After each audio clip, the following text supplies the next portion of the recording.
Hello guys, welcome back to my channel Rohit Ghosh moto vlog. তোমরা দেখছো Rohit Ghosh moto blog. বেশ অনেক মাস হয়ে গেছে ব্লগ করা হয়নি। অনেক মাস পর ব্লগ শুরু করেছি আবার। কিছু পার্সোনাল রিজন ছিল যার জন্য ব্লগটা করে উঠতে পারিনি, আর বা কোনো ট্যুর করতে পারছিলাম না, রাইড রিভিউ কিচ্ছু করতে পারছিলাম না। তার মধ্যে যেটা বলেছিলাম পালসার F250 কিনবো, যেটা আমার ফেভারিট বাইক, সেটা কেনাও হয়ে গেছে। 4 মাস হয়ে গেছে এটার কেনা হয়েছে। 4 মাস ধরে আমি একে ইউজ করছি। 4 মাস বা 4-5 মাস এরকম হয়েছে এটা আমি ইউজ করছি। তো তোমাদের এই পালসার F250 সম্বন্ধে, মানে আমার নিজের বাইকের সম্পর্কেই আজকে রাইড রিভিউটা দেবো। মানে ভেবেছি যে শুরু যখন করছি নিজের বাইকটা দিয়েই শুরু করি আগে, তারপর আস্তে আস্তে আরও নয় বাইকের রাইড রিভিউ দেবো, প্লাস আরও ট্যুরও হবে, আরও এনজয় হবে, অনেক কিছু হবে। তো তোমরা I feel like I'm losing my mind. Is everybody in the world blind? Please, Lord, give me a sign, a sign. I wanna be the greatest. Everybody on the fake shit. I look around and feel like everybody is the fakest. I make this every day and I'm impatient, hoping one day I blow up from the basement. Statement, the top is so vacant. I don't hear shit that I think is amazing. Waiting for my day when I'm playing sold out shows for 1,000 faces. Hey, give me that crown, get in my way and to be put down. It ain't your place, all this my town. If I want. তোমাদেরকে ফার্স্টে F250 metre কনসোলটা দেখিয়ে দিই। আগের থেকে metre অনেক বেশি update করেছে, আর মানে খুবই সুন্দর করেছে মিটার কনসোলটা, যেটা F250 ভালো, আমার পার্সোনালি ভালো লাগার হচ্ছে আরেকটা কারণ, সেটা হচ্ছে মিটার কনসোলটা। মানে এত সুন্দর দিয়েছে মিটার কনসোলটা। আর এখানে তোমরা পেয়ে যাবে, এটা হচ্ছে তোমার মোবিলের লোগো আছে, সাইন আছে, ইঞ্জিন লাইট, ব্যাটারি লাইট, এটা হচ্ছে ডিপার আর পাস। আর এখানে তোমার একটা ইন্ডিকেটার দিয়েছে, সেটা হচ্ছে তোমার ইঞ্জিন হিটের ইন্ডিকেটার, আর সাইডের ইন্ডিকেটার তোমরা পেয়ে যাচ্ছ। ABS, RPM লিমিট, এটা তোমার হচ্ছে 10,000 RPM লিমিটার হিট করে। 9,000 বলে, কিন্তু 9,000 হিট করে যাচ্ছে এই লিমিটার। আর আমার গাড়ি দেখতে পাচ্ছ 8,588 কিলোমিটার চলে গেছে অলরেডি। আর টাইম দিয়ে দিচ্ছে, যেমন এখন 5:37 বাজে। তো তোমাদেরকে আজকে প্রায় লগভগ 10,000 কিলোমিটারের রাইড রিভিউ দিতে চলেছি। একদিক দিয়ে ভালোই হলো, গাড়িটা অনেক ভালোভাবে ইউজ হয়ে গেছে আমার, অনেক ভালোভাবে গাড়িটা সম্বন্ধে আমি বুঝে গেছি। গাড়িটা নিয়ে মোটামুটি আমি অনেকটা রাইডও করে নিয়েছি, 3-4 বার বর্ধমান, দীঘা, এরকম ছোটোখাটো রাইড হয়েও গেছে, 300-400 কিলোমিটার, 200 কিলোমিটারে। তো আশা করছি তোমাদেরকে ডিটেলসে ভালোভাবে বলতে পারবো। তো দেখতে থাকো রাইড। আর বাইরের সবথেকে প্রিমিয়াম যেটা লাগে, সুন্দর লাগে আমার, সেটা হচ্ছে এই যে হ্যান্ডেলের লাইটস, এটা খুবই সুন্দর। ডিপার দেখতে পাচ্ছ, LED হেডলাইট, LED ডিপার। এর ফোকাস, LED ফোকাস খুব ভালোই আছে, খুব একটা খারাপ কিছু না LED ফোকাস। এবার অনেক লং ট্যুর করলে পরে তখন ফগ লাইট লাগাতে হবে, বা শীতকালের জন্য ফগ লাইট লাগাতে হবে, কারণ সাদা আলোয় ফগ কাটে না খুব একটা।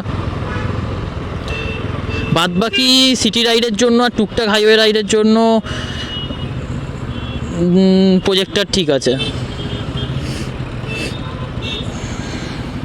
অনেকে 220-র সাথে কম্পেয়ার করছে 250। হ্যাঁ ভাই, 220 ছিল, 250 বাজে বের করে দিয়েছে, ফালতু বের করে দিয়েছে। তো দেখো, এটা প্রত্যেকের পার্সোনাল ওপিনিয়ন। তো আমি এটা নিয়ে ভেবেছিলাম কিছু বলবো না। এই লুকিং গ্লাসটা হচ্ছে খুবই রেসপন্সিবিলিটি নিজের একটা, বাবারে। তো এটা নিয়ে আমি কিছু বলতাম না, এটা নিয়ে বলছি কারণটা হচ্ছে, দেখো 220 ছিল, আর এটা 250। তো দুটোর মধ্যে ইঞ্জিনেরও ডিফারেন্স আছে অনেক, আর পাওয়ার ফিগারেরও ডিফারেন্স আছে। দেখো, এটা টর্ক 21.5 টর্ক প্রডিউস করে 6,500 RPM, আর 24.5 সামথিং bhp, যেটা তোমার 8,750 বা 8,770 এরকম RPM প্রডিউস করে। তো এর পাওয়ার ফিগারও 220 থেকে অনেক ডিফারেন্স আছে। তো এটা নিয়ে কেন সবাই মানে করছে, 220 সাথে তুলনা করছে, আমি বুঝতে পারছি না। আমি তো মানে কোনো কারণই দেখতে পাচ্ছি না 220-র সাথে 250 এটা তুলনা করার মতন, কারণ কোনো মানে হয় না এটা তুলনা করার। আর 220 থেকেও অনেক বেশি স্মুথ বলবো আমি, এটা অনেক স্মুথ। 14 লিটারের ট্যাঙ্কি দিয়েছে, যেটা তোমার সিটিতে 37-38-এর কাছাকাছি মাইলেজ পেয়ে যাবে। 220 যেখানে তোমার 35 মাইলেজ দিত। অবভিয়াসলি 220 লেজেন্ডারি বাইক ছিল, ইন্ডিয়ার first sports bike, speed bike, কিন্তু ঠিক আছে সব, কিন্তু ভাই ওটা 220 ছিল, এটা 250, দুটো নিয়ে কম্পেয়ার করার কোনো মানেই হয় না, ফালতু। হ্যান্ডেলিং যদি বলি, এর হ্যান্ডেলিং অনেক অনেক কমফোর্টেবল, আর ক্লিপ অন হ্যান্ডেল বার হওয়ায় স্টেবিলিটিও ভালো আছে, হ্যান্ডেলে একটা ওয়েট আছে, চার্জিং সকেট দিয়েছে তো তোমরা চার্জও করতে পারবে। আর 14 লিটারের ট্যাঙ্কির দিক দিয়ে তোমরা একটা নর্মাল মোটামুটি 14 লিটার ট্যাঙ্কিতে 490 এরকম রেঞ্জ পেয়ে যাবে পুরো, তো সেই দিক দিয়েও একটা বড় লম্বা রেঞ্জ পেয়ে যাচ্ছ তোমরা। হ্যাঁ, ট্যাঙ্কিটা একটু বড় করতে পারতো, যেটাতে ট্যুর ফুর করতে আরও ইজি হতো। এতে টায়ার ইউজ করা হয়েছে MRF-এর টায়ার ইউজ করা হয়েছে, পেছনে সামনে দুটোই 17 ইঞ্চি অ্যালাউ আছে, আর পেছনে 130/70, সামনে হচ্ছে 100/70। চাকার গ্রিপ যথেষ্ট ভালো, খুব একটা খারাপ যে তাও বলবো না, যে খুব ভালো তাও বলবো না। এটা আমি বলবো MRF-এর থেকে সিইটির টায়ার দিলে পরে, সিএটের টায়ার দিলে পরে আরও ভালো হতো, সিএটের টায়ার আরও ভালো, কিন্তু খারাপ যে তা বলবো না, যথেষ্ট ভালো আছে গ্রিপ। আর ব্রেকে তোমার গ্রেমিকার ব্রেক দিয়েছে, এই ব্রেকটা F250 আর N250-তে এখন নতুন দিয়েছে, এটা আগে আগে খুব একটা কোথাও ইউজ করতে দেখা যায়নি। তো ব্রেকিং কোয়ালিটিও খারাপ না, যদি বলি অনলি ফ্রন্ট ব্রেক, এখন আমি 62-তে আছি আর ফ্রন্ট ব্রেক ইউজ করছি, ভালো পারফরমেন্স দিচ্ছে। আর যদি বলি রিয়ার ব্রেক, ফ্রন্ট ব্রেক তো অসাধারণ ছিল, রিয়ার ব্রেক এখন আমি 59-এ আছি, রিয়ার ব্রেক ইউজ করছি। রিয়ার ব্রেক ডিসেন্ট, খুব ভালো যে তা না, খুব খারাপ তাও না। সামনে সিঙ্গেল চ্যানেল এবিএস খুব ভালো ওয়ার্ক করছে, আর পেছনে RPL চ্যানেল দিয়েছে একটা, সেটাও ভালো ওয়ার্ক করছে। তবে পেছনের ব্রেক খুব ভালো বলবো না, পেছনের ব্রেক ডিসেন্ট। সামনের ব্রেক আমার খুবই ভালো লেগেছে, অসাধারণ লেগেছে সামনের ব্রেকটা। আর এইটা তোমরা কেউ চাইলে ডুয়েল চ্যানেলও কিনতে পারো। এটা আমারটা এক্স শোরুম প্রাইস পড়ছে 1,55,000 সামথিং। আমার অনরোড পড়েছিল, কলকাতাতে অনরোড পড়েছিল 1,85,000 মতন। আর ডুয়েল চ্যানেলটা এর থেকে 5-10,000, 5-6,000 টাকা বেশি হবে, 10,000 না 5-6,000 টাকা বেশি হবে হয়তো। তো তোমরা ডুয়েল চ্যানেল ট্রাই করতে পারো। আমি এই বাইকটা কিনেছি রাসমণি বাজার MG মোটরস থেকে। বাইকের পারফরমেন্স আর বাইকও ভালো বাইক দিয়েছিল, কোনো প্রবলেম আমি ফেস করিনি এখন এই বাইক থেকে। তোমরা MG মোটরস থেকে বাইক নিতে পারো, আর OSL বা বাজাজ OSL থেকে বা রোল্টা বাজাজ থেকেও নিতে পারো। তো যারা কলকাতার সাইড দিয়ে দেখছো, শোরুমে বাইক না পাওয়া গেলে পরে MG মোটরস থেকে তোমরা বাইক নিতে পারো, যেটা আমার প্রবলেম হয়েছিল, আমি শোরুমে বাইক পাইনি, সেই জন্য MG মোটরস থেকে নিয়েছিলাম। কিন্তু খুবই সুন্দর ব্যবহার করেছে, আর খুব তাড়াতাড়ি ফাস্ট কাজ করেছে আমার, মানে এমন না যে কাজ ঝুলিয়ে করেছে, খুবই ফাস্ট কাজ করেছে। দেখো আমার সামনে এরই ভাই যাচ্ছে N160, এটা আমার বন্ধুর কাছে আছে, যে আমাকে আপাতত ভিডিও বানিয়ে দিচ্ছে, হেল্প করে। তার থেকে নিয়ে আমি খুব তাড়াতাড়ি N160 রিভিউ বানাবো।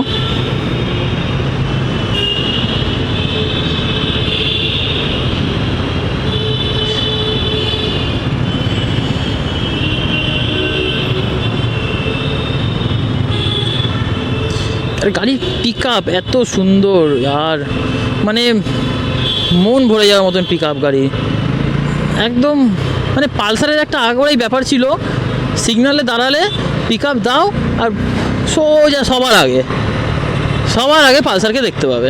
তো সেই জিনিসটা এখনও বাজাজ মেনটেন করেছে, মানে পিক আপটা সুন্দর দিয়েছে, যেটা আমার খুবই ভালো লাগে, সুন্দর লাগে। আর এর সাউন্ড, এক্সজস্ট সাউন্ডটা মানে এত সুন্দর মিষ্টি আর এত ভালো, এক্সস্ট সাউন্ডটা তোমাদেরকে আমি শোনাবো।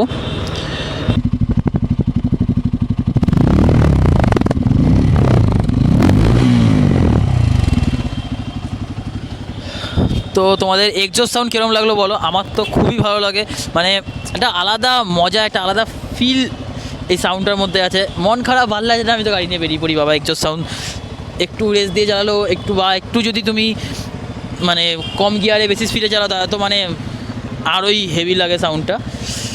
আর তোমাদেরকে আমার পেছনে বসেছিল আমার বন্ধু, যে আমার ভিডিও করে দিচ্ছিলো, তার থেকে শুনিয়ে দেবো কি পেছনের সাসপেন্সার কীরকম লেগেছে, তার না লেগেছে? ভালো লেগেছে, পেছনের সাসপেন্স সাউন্ড ভালো। কোনো ঝটকা দিচ্ছে বা কোনো মানে জার্কিং ফিল হচ্ছে, খুব হার্ড লাগছে বা কিছু মনে হচ্ছে? না না, ওরকম কিছু নেই।